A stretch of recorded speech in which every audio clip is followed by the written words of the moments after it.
This is a job that is just not meant for everybody. There are days where I can't even see straight, tracking down a lead. My heart pounding out of my chest, my eyes burning from lack of sleep. But it's okay. This is part of the city that I love. I was born here, and I'll die here. Whether it's the devils or the angels or any stop in between, this is my city. I'm JB Galaxy, Detective.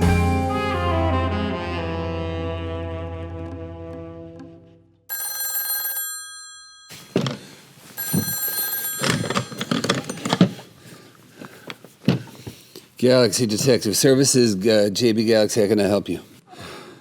Ray. What is it? Just take a breath. Take a breath, buddy. You what? You lost him? Listen to me. You little weasel. Listen to me. I gave you one job, did I not? What was that job? That's right. You sit in a car, you eat a sandwich, you wait. When the guy leaves the building, you call me. Now you call me in the middle of the night. Yeah, you lost him. Okay, so here's the deal. You ready for the skinny? Run. Yeah, run. You know I'll find you. If you're in this city, I will find you. Run. Go to another city, a smaller city, where you could maybe eat your sandwiches and not worry about costing someone their life. I want to hear nothing. No, I'm not going to pay you. Run, Ray. You know, this job is not just meant for anybody. It takes dedication. It takes the desire to want to reunite lost souls, to right the wrongs. Unfortunately, when it comes to cats, business is booming.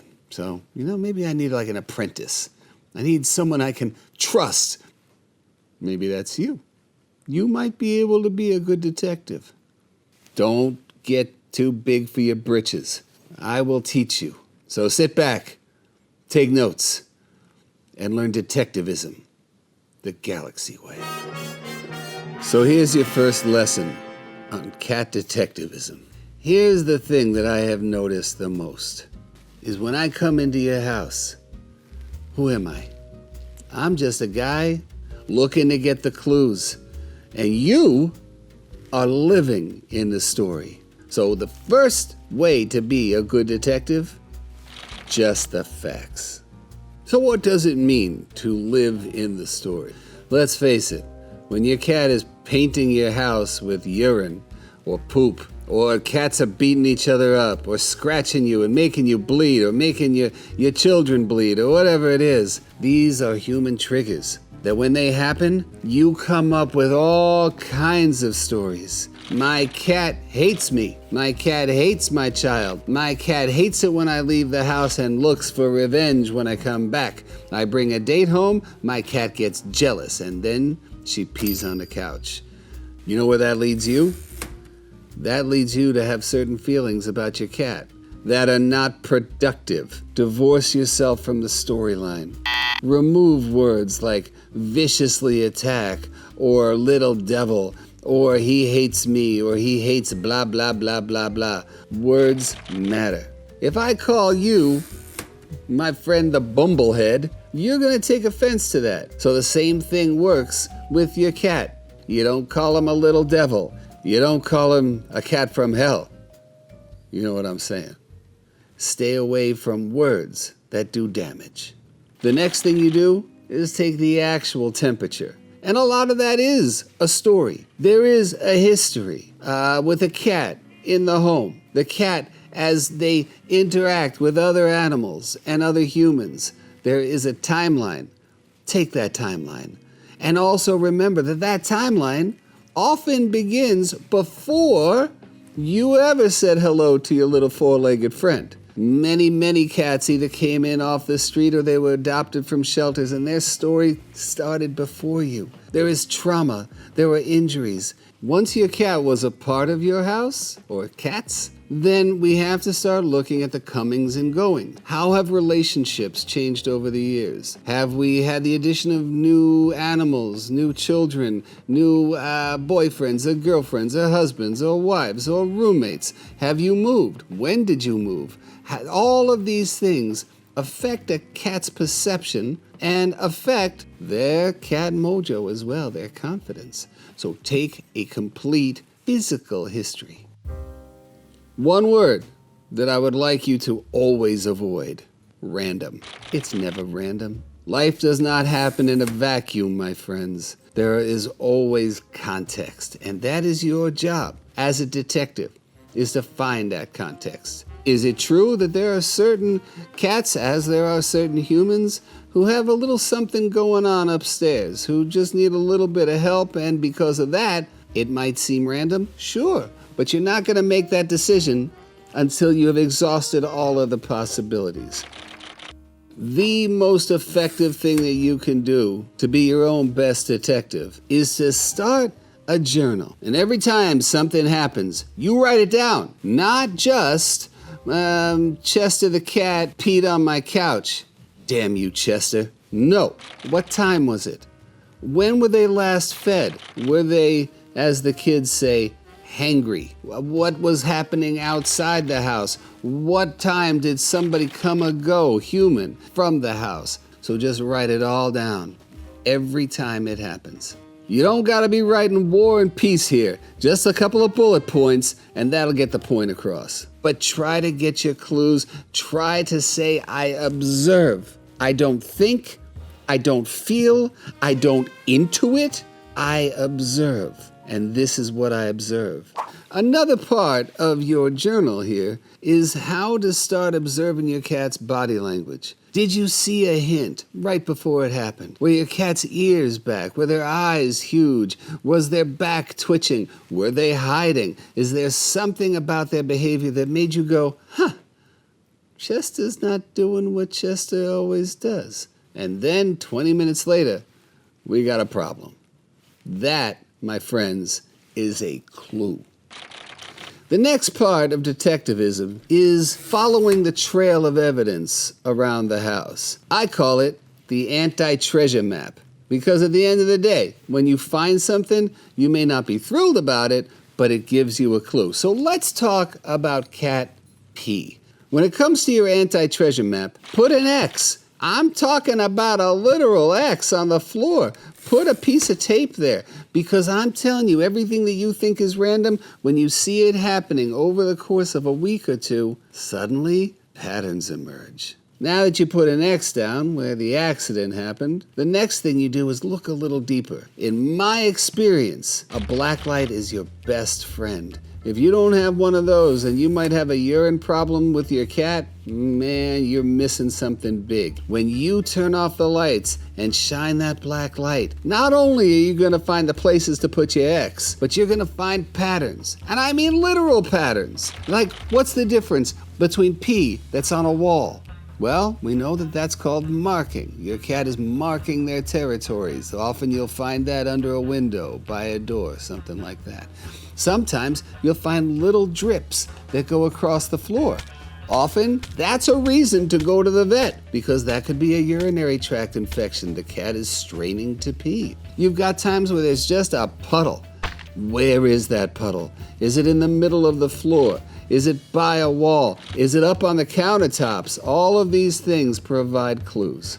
If you find a stain under the black light and it fluoresces a bright orange yellow, it probably happened within the last couple of days. Then over time, the protein strands in the urine, they break down. So when you shine that light, it becomes more of a sun yellow, and then it edges towards white over time. Now you know if your cat's going often, when the last time they went. You see what I'm talking about? Detectivism, my friend, detectivism.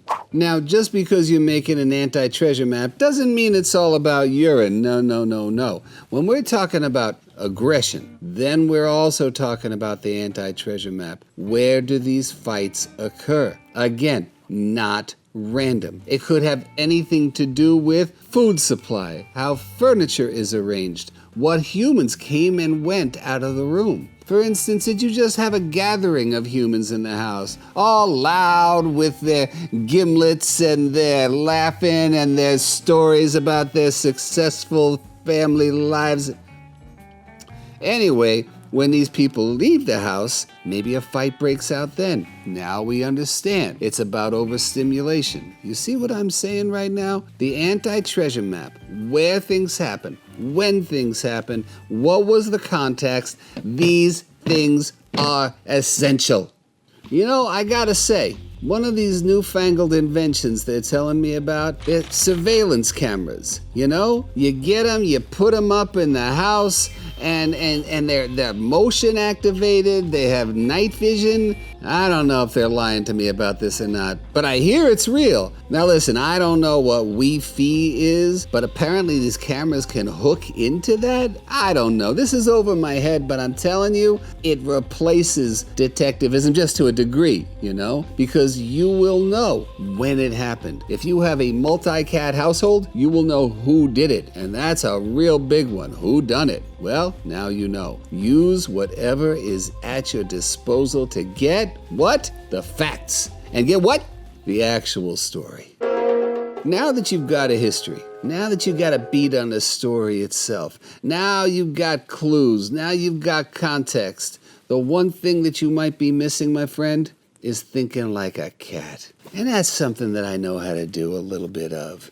But I'm telling you, you can do it too. Think about not the way you see it, like your cat is trying to get revenge on you or something like that. And if I have to say it again, there is no such thing as revenge puke.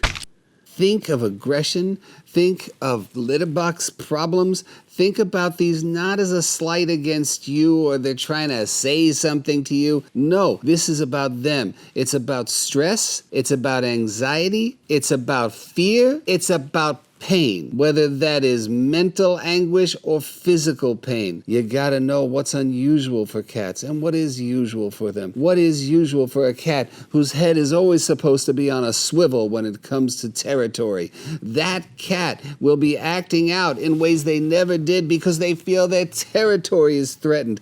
Territorial anxiety. These are the things that cause cats to, quote, act out. And acting out may actually be acting in. Cats will, when they're feeling a certain way, whether it's anxiety or pain, will start to do things that are just not in their character. Suddenly they're not eating as much as they were. They're spending the days hiding. They're under the bed. They're in the closet. And you're like, Chester, you've never slept in the closet in your whole life, and now you're in the closet? That's a problem. What about over-grooming? Oh, yeah. That's a problem, my friend, where suddenly your cat is licking themselves bald on some part of their body. Now, of course, that could be an allergy. It could be a food sensitivity. It could be a lot of things. But if they've never in their life done it, if Chester's 8 years old, he's never licked a bald spot in his life, that's a clue, my friend. That's a clue. Hopefully, you're learning something, because I do believe that you got what it takes to be a detective.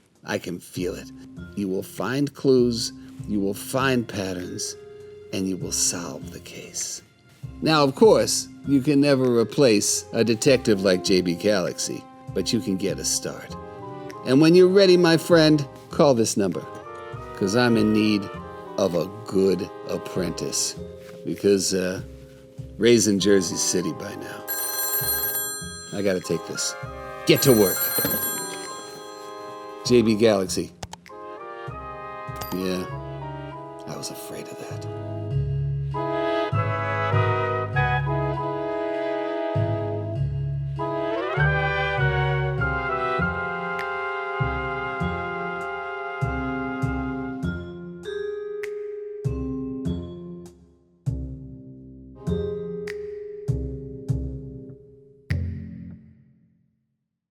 Meow.